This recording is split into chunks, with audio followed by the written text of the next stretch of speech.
नमस्कार, राजस्थान वागड़ न्यूज में आपका हार्दिक स्वागत है। अखिल भारतीय कश्यप कहार निषाद भूल की आदिवासी समन्वय समिति की बैठक अजमेर में हुई संपन्न। इस बैठक में राजस्थान के सभी जिलों से सक्रिय सदस्यों ने भाग लिया। इस बैठक की अध्यक्षता समिति के राष्ट्रीय सलाहकार श्रीमान राजाराम जी कश्यप ने की। इस कार्यक्रम में अनेक वक्ताओं ने अपने अपने विचार व्यक्त किए। समिति संगठन को विस्तार करना तथा अनेक उपजातियों को एक मंच पर लाकर आपसी संबंध बनाने की पहल करी गई। अतिथियों ने कहा कि राजस्थान में लगभग 8 करोड़ की जनसंख्या हमारे समुदाय की रहती है, लेकिन आज तक राजनीति में हमें शून्य कर रखा गया है। आने वाले समय में इस मंच के माध्यम से राजनीतिक भागीदारी बढ़ाने का प्रयास किया जाएगा। इस बैठक को संबोधित करते हुए शिक्षाविद राजस्थान के हिम्मत जी कीर ने जल पोषित समाज को एकजुट होने का सही अवसर बताया। महिला शक्ति में हेमलता जी ने अपने विचार व्यक्त किया। अजमेर से सुभाष जी भाई साहब ने कार्यक्रम की मुख्य अतिथि की भूमिका निभाई तथा आपके द्वारा कार्यक्रम के पश्चात भोजन का प्रबंध करवाया गया। मंच का संचालन मनोहर लाल की डूंगरपुर ने किया। न्यूज रिपोर्टर से बात करते हुए राष्ट्रीय सलाहकार एवं प्रवक्ता ने क्या कहा, आज की बैठक के बारे में देखें आप हमारी इस विस्तृत खबर के माध्यम से, तथा खबर अच्छी लगी हो तो आगे से आगे शेयर करें। धन्यवाद। नमस्कार दोस्तों, आज अखिल भारतीय आदिवासी कश्यप कहार निषाद भोई कीर समन्वय समिति की एक बैठक अजमेर में हुई थी। उसका आज प्रेस कॉन्फ्रेंस किया जा रहा है। मैं रूबरू करवाता हूं, हमारे साहब उनके प्रांतीय अध्यक्ष साहब राजाराम जी कश्यप साहब जुड़ रहे हैं। सर, आज बताइए कि आज की इस बैठक में संगठन का निर्माण किया, इसका क्या उद्देश्य है सर?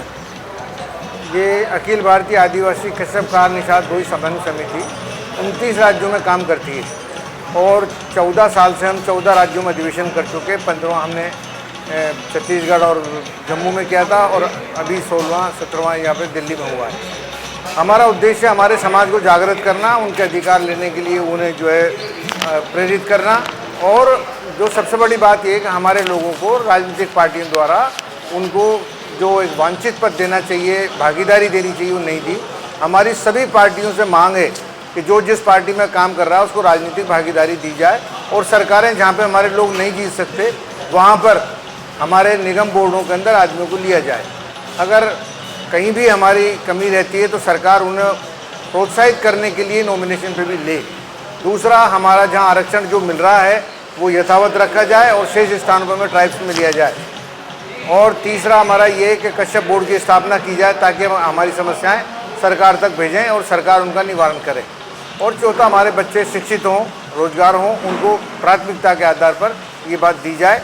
इतना हम सरकारों से, पार्टियों से और सभी से मांग करते हैं, और समाज के इस निरंतर कार्य के लिए, हमारे समाज के उत्थान के लिए हम निरंतर और अनवरत लगे रहेंगे। सर, सामाजिक जागृति के अलावा शैक्षणिक उत्थान के लिए इस समिति के द्वारा क्या क्या कार्य किए जा रहे हैं? अभी मैं कोटा बिलोंग करता हूँ। कई इतने गरीब बच्चे आते हैं कि 95% मार्क्स होते हैं लेकिन उनको समाज से प्रोत्साहन नहीं मिल पाता। उसमें हम कंट्रीब्यूशन करके उन लोगों को कैसे न कैसे भेजते हैं। और आज आपको बता दूंगा 78 बच्चे पूरे देश के कोटा में पढ़ रहे हैं जो मेडिकल और इंजीनियरिंग में काम करते हैं। हर साल 10 से 15 लोग हमारे वहाँ से निकलते हैं। Thank you sir. एक्चुअली मैंने देखा कि कीर कहार कश्यप मेहरा आपकी समिति के अनेक नामों से जाने जाते हैं, तो सर क्या आप इनको एक करने के लिए क्या प्रयास करेंगे? जैसे इन नामों एक मंच बने, हम क्या एक करेंगे? खून ही एक है। अगर भाई बड़े भाई को छोटा भाई नहीं माने तो मत मानो, लेकिन खून तो एक ही है ना, खानदान तो एक ही है।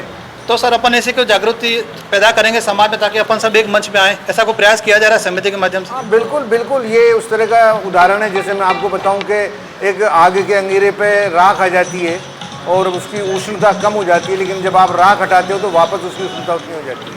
वही काम हम कर रहे हैं कि समाज के लोगों में जो कुछ चेतना नहीं आई है उसको जागृत करना। तो बिल्कुल सर, मैं भी मानता हूँ और आपके समिति के माध्यम से प्रयास किया जा रहा है कि टुकड़ों में बटी हुई जातियों को एक किया जाए। जैसे कीर कहार कश्यप मेहरा भोई समाज जो अनेक अनेक नामों से जानी जाती है, एक बैनर पर आने के लिए प्रयास करेंगे भविष्य में सर।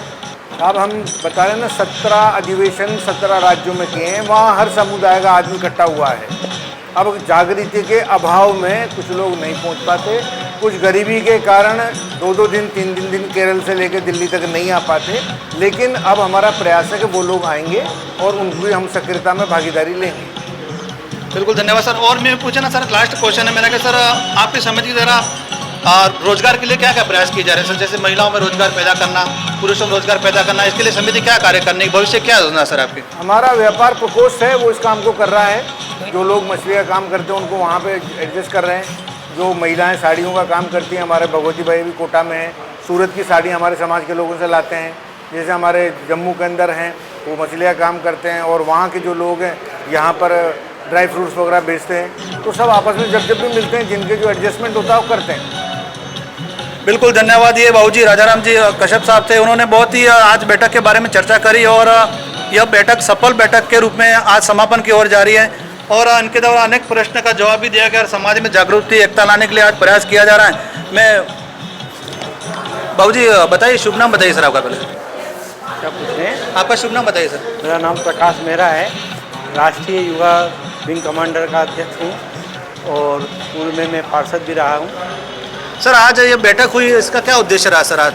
इसका उद्देश्य एक सिर्फ यही है कि हमारे समाज का उत्थान किस तरह से होवे, हमारा समाज कैसे तरक्की करे, हमारे समाज में राजनीतिक भागीदारी कैसे मिले, और हमारा जो मेन उद्देश्य जो जहाँ आरक्षण है वो बरकरार रहे, और जहाँ पे नहीं है उसका आरक्षण मिले। पूर्व में भी हमारे संरक्षक जी हैं राजाराम जी, उन्होंने बताया कि उद्देश्य क्या है। हमारा मेन उद्देश्य यही है कि हमारा समाज जैसे भी करके उसका उत्थान होवे। जो युवा वर्ग है उसको रोज़गार के हिसाब से उसको जहाँ तकलीफ हो उसको हम समन्वय में बिठाते हैं। अगर उसकी पढ़ाई के लिए भी कहीं तकलीफ होती है तो हम समन्वय में बिठाते हैं। कहीं उसको ट्यूशन चाहिए और चाहिए, या कहीं उसे आगे कोई IAS IAS की तैयारी करनी है तो उसके लिए भी कोई ज़रूरत हो तो हम लोग जो का भी संभव होता है उसकी मदद करते हैं। बिल्कुल सर। मैंने देखा इस जलपेशी समाज में शिक्षा की बहुत कमी नजर आई, तो सर क्या शिक्षा के लिए कि आप हॉस्टल वगैरह निर्माण करने की प्लानिंग कर रहे हैं समिति के माध्यम से? बिल्कुल ऐसा है।